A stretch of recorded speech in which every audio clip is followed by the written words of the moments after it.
ეროვნული ბანკის გაფრთხილება გიორგი ქადაგიძე ეგრეთ წოდებულ საკრედიტო მახეებზე საუბრობს და მოსახლეობას კრედიტის აღების დროს სიფრთხილისკენ მოუწოდებს. ეროვნული ბანკის პრეზიდენტი მოქალაქეებს ურჩევს ბანკებთან გაფორმებული ხელშეკრულებები ყურადღებით წაიკითხონ და საკრედიტო ბარათების აღებამდე, სესხის გადაფარვამდე და განმადებით სარგებლობამდე ის რისკები გაითვალისწინონ, რომლებიც ამ ძვირადღირებული პროდუქტების მოხმარების დროს არსებობს.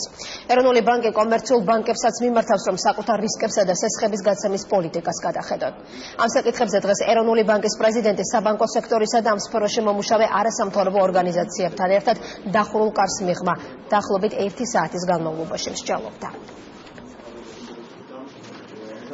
როგორც შემთხვევაში ხდება ხოლმე, ვიღებთ ერთ ბარათს, მერე მეორეს, მერე განვადება, მესამე საკრედიტო პროდუქტი, რაღაც მომენტში აღმოვაჩენთ, რომ ვალის მომსახურების ტვირთია ესეთ ფართო სპექტრზე პროდუქტების არის საკმაოდ მაღალი, გვაქვს პრობლემა, მე მივდივართ, ვიღებთ უკვე დიდ სესხს, იმისთვის რომ გადავფაროთ ეს ყველაფერი, ამ დიდი სესხის ქვეშ უზრუნველყოფაში ვხვდებით უკვე უძრავქონებას და აი ამ პროცესს, რომელიც მე თქვენ ახლა აგიხწერეთ, ქვია კლასიკური საკრედიტო მახე. ამიტომ იმისთვის რომ ეს არ მოხდეს, აუცილებელი არის ერთის მხრივ მოხმარებელმა ბოლომდე გაიაზროს ის რისკები, რომელიც დაკავშირებულია კიდევ ერთხელ ძვირადღირებულ საკრედიტო პროდუქტებთან, ხოლო მეორეს მხრივ ბანკებმა ადეკვატურად შეაფასონ და მაქსიმალური პასუხისმგებლობით მიუდგნენ ესეთ მომხმარებელს. შეიძლება რამოდენიმე რაღაც იყოს დასახვეწი და გადასახადი, მაგრამ საერთო ჯამში ჩვენ ვფიქრობთ, რომ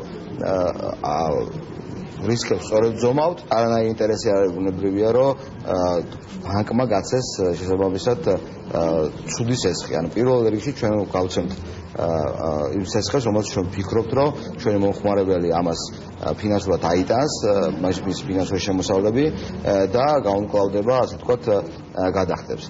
ვფიქრობ, ამ საკითხს ორი მხარე აქვს. ერთის მხრივ პასუხისმგებელი უნდა იყოს მომხმარებელი. მან უნდა განსაზღვროს, უნდა თუ არა ძვირადღირებული ნივთის ამ წუთას ყიდვა, თუ სჯობს მოითმინოს და დააგროვოს თანხა. მეორეს მხრივ კი არის ბანკის პასუხისმგებლობა. სწორედ ბანკმა უნდა განსაზღვროს, შეძლებს თუ არა ესა თუ ის მომხმარებელი სესხის დაფარვას. ხშირ შემთხვევაში საქმე მცირე სესხის ეხება, ავტომატურად ხდება სესხის გაცემასთან დაკავშირებით გადაწყვეტილების მიღება. არავინ უყურებს საკითხს გლობალურად. ხვალდაზე ვერ ვიტყვით, რომ გართულდება, თქვათ, საცალო სექტორში სესხების გაცემა, რადგან როგორც გითხარით, ბანკები დიდად ამ რისკს ვერ ხედავენ, თუმცა ამ რისკების შეფასების შემდეგ შესაძლებელია გართულდეს კიდეც. თუმცა ეს არ იქნება ცუდი მომხმარებლებისთვის, რადგანაც აუცილებელია, რომ მომხმარებელმა თავადაც კარგად დაწონოს თავის შესაძლებლობები და თუ ბანკი მართლა სესხს არ გაძლევს, ბანკის თავარი ინტერესია, რომ მან სესხი გასცეს. თუ ის სესხს არ გასცემს, ესე იგი თქვენ ვერ ხართ პოტენციურად გადამხდელი. ამიტომ ჯობია, რომ საერთოდ არ აიღოთ მსგავსი სესხი.